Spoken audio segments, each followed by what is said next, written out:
you and me. Raggy dolls, Raggy dolls, raggy dolls, raggy dolls. made him perfectly. So if you got a bump on your nose or lumps on your toes, do not despair.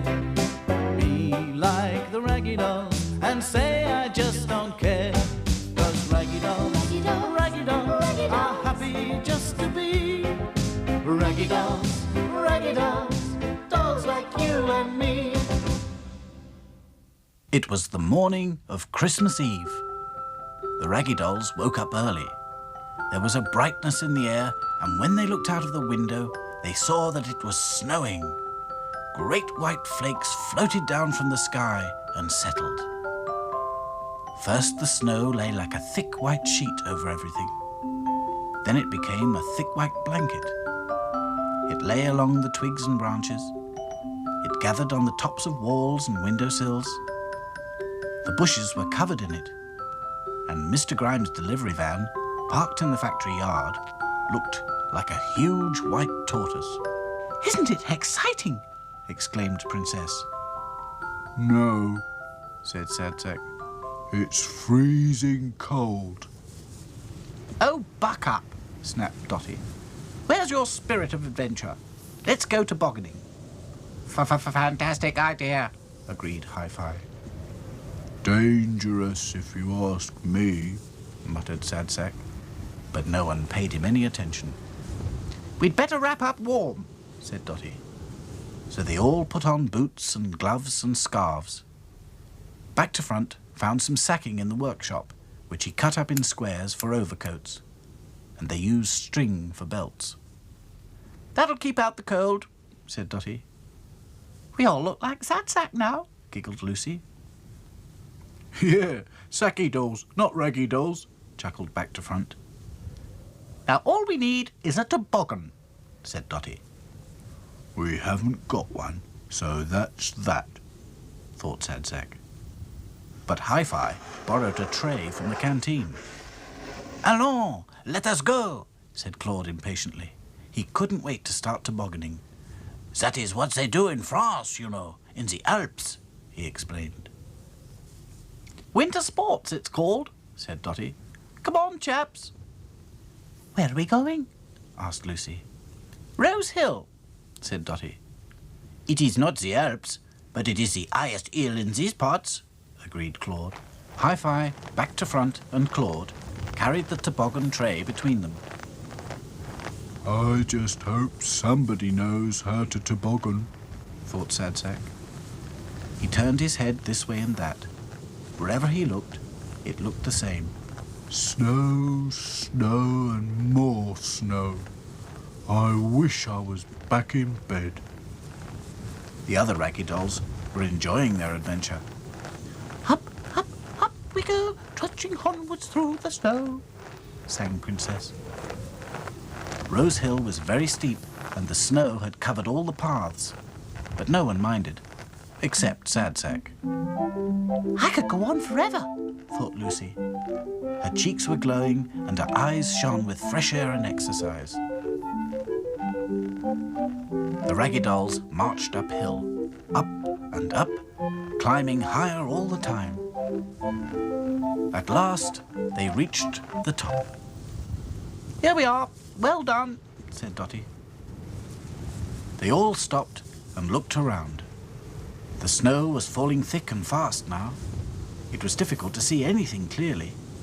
Their sacking overcoats were crusted with snow, which made them look like snowmen. "Oh, what fun!" cried Princess. "Yes, we're snowy dolls," giggled Lucy. Let's get on with the tobogganing, said Hi-Fi. They all climbed onto the tray and made sure it was pointing in the right direction, down the steepest slope. "Get ready! Get steady! Go!" shouted Dotty, and Back to Front shoved off.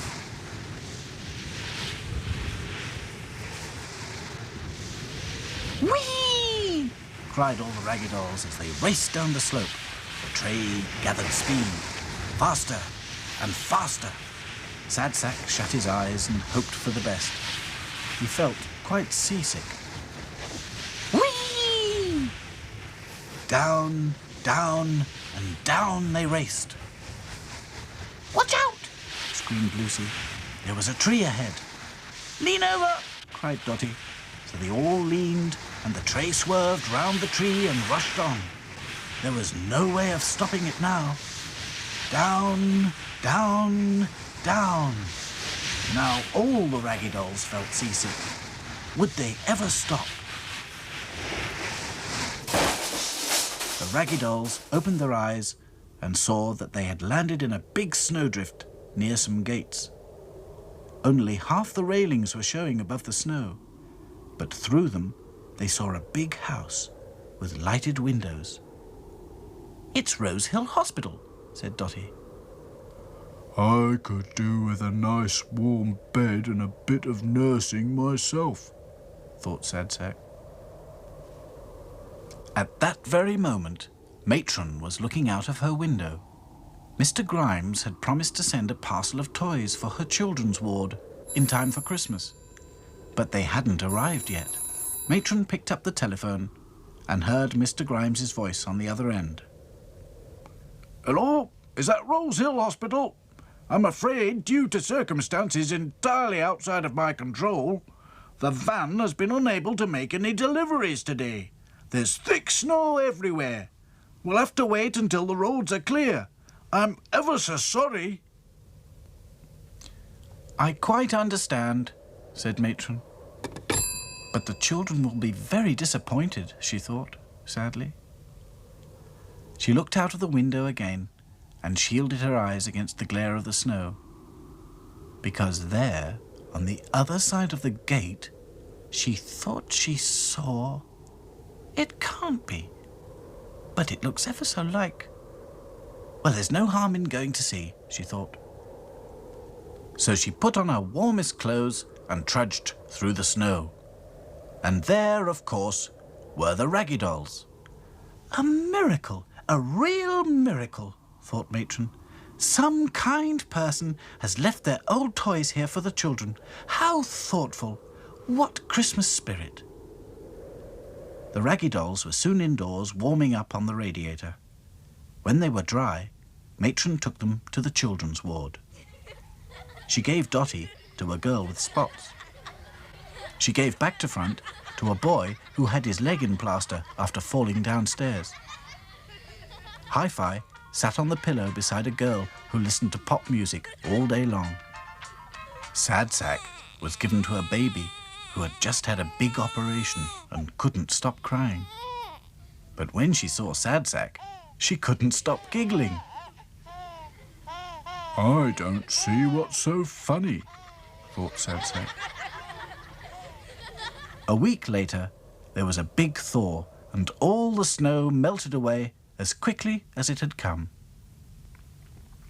Mr. Grimes sent his delivery van straight to Rose Hill Hospital with a huge box of toys for the children's ward. Better late than never, he explained over the telephone. New Year's greetings to Rose Hill Hospital from Grimes's Toy Factory. The children were so busy unwrapping their new toys that they never noticed when the Raggy Dolls quietly slipped away. In no time, they were safely hidden under an old tarpaulin in the back of the van. It was like being in a dark tent. "Let's all make New Year's resolutions," said Dotty. "I shall try to be less bossy in future. Your turn, Sad Sack, and don't take forever." I've got two, said Sad Sack. The first one is never to go tobogganing again. And secondly, I'm going to try very hard to be just a little bit more cheerful from now on. Oh, look, we're home. It's not much of a life when you're just a pretty face. Just to be whoever you are is no disgrace.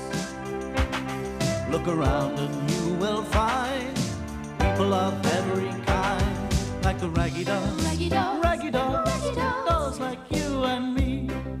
Raggy Dolls, Raggy Dolls, Raggy Dolls, Raggy Dolls, made him perfectly. So if you're not at ease with your knobbly knees and your fingers are all fuzz. Stand on your two left feet